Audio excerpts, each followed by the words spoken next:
అయోధ్య రామ మందిరం విరాళాల లెక్కింపుపై ట్రస్ట్ కీలక నిర్ణయం తీసుకుంది. ఇకపై ఎస్బీఐ పర్యవేక్షణలోనే విరాళాల లెక్కింపు కొనసాగనుంది.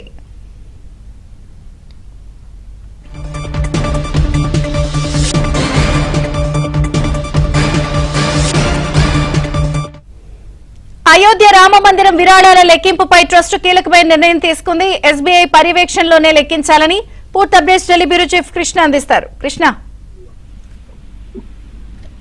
చంద్రిక విరాళాల అక్రమాల నేపథ్యంలో రామ్ మందిర్ ట్రస్ట్ నగదు లెక్కింపు ప్రక్రియను పూర్తిగా ప్రక్షాళన చేసింది. వారం రోజుల పాటు ట్రయల్ రన్ నిర్వహించిన తర్వాత ఈ రోజు స్టేట్ బ్యాంక్ ఆఫ్ ఇండియా పర్యవేక్షణలో విరాళాల లెక్కింపు ప్రక్రియను అధికారికంగా ప్రకటించారు. ఉదయం 8 గంటల నుంచి మధ్యాహ్నం 2 గంటల వరకు ఒక షిఫ్ట్, మధ్యాహ్నం 2 గంటల నుంచి రాత్రి 8 గంటల వరకు రెండో షిఫ్ట్. ప్రతి షిఫ్ట్ లో కూడా 10 మంది నుంచి 12 మంది సిబ్బందిని కేటాయించారు. అయితే దొంగతనం కేసులో పాత ఇన్ఛార్జ్ సుభాష్ శ్రీవాత్సవ అరెస్ట్ అయి జైలుకు వెళ్లడంతో అతని స్థానంలో శోభనాథ్ మిశ్రాను ఈ నగదు లెక్కింపు కొత్త ఇన్ఛార్జ్ గా నియమించారు. అక్కడ భద్రత అదేవిధంగా పర్యవేక్షణ పెంచడానికి 4 సూపర్వైజర్లు నియమించారు. మాజీ ఆర్మీ ఆఫీసర్ అదేవిధంగా ట్రస్ట్ సెక్యూరిటీ ఇన్ఛార్జ్ కేకే తివారీని సీనియర్ ఇన్ఛార్జ్ గా నియమించి దినసరి నివేదిక బాధ్యతలను అప్పగించారు. అలాగే మాజీ డిఫెన్స్ సిబ్బంది ఎస్పీ దుబే, శేషమణి తివారీలను కూడా ప్రతినిధులుగా నియమించడం జరిగింది. జూన్ మొదటి వారంలో విరాళాల దుర్వినియోగం వెలుగులోకి రావడంతో జూన్ 13న యూపీ ప్రభుత్వం సిట్ను ఏర్పాటు చేసింది.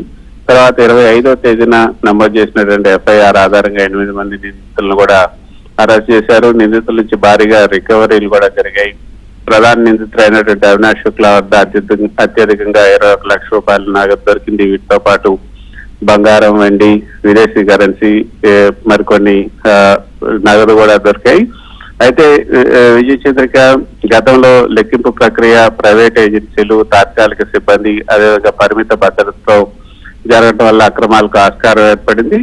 అయితే ఈ లెక్కింపు బాధ్యతను పూర్తి స్థాయిలో దేశంలోనే అతిపెద్ద ప్రభుత్వ రంగ బ్యాంక్ అయినటువంటి ఎస్బీఐకి పర్యవేక్షణను మాజీ సైనిక అధికారులకు అప్పగించడం ద్వారా ట్రస్ట్ తన ప్రతిష్టను నిలబెట్టుకోవడానికి, ప్రజల్లో నమ్మకాన్ని పునరుద్ధరించడానికి బలమైనటువంటి చర్యలు చేపట్టిందని చెప్పొచ్చు.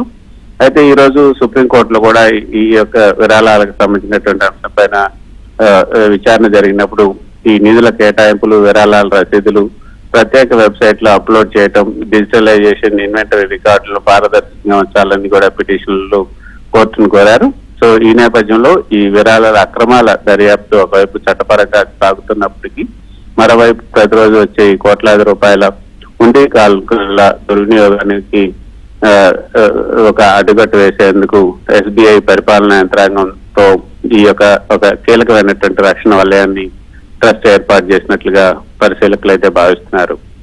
Vijay Chandrika. Okay Krishna, thank you.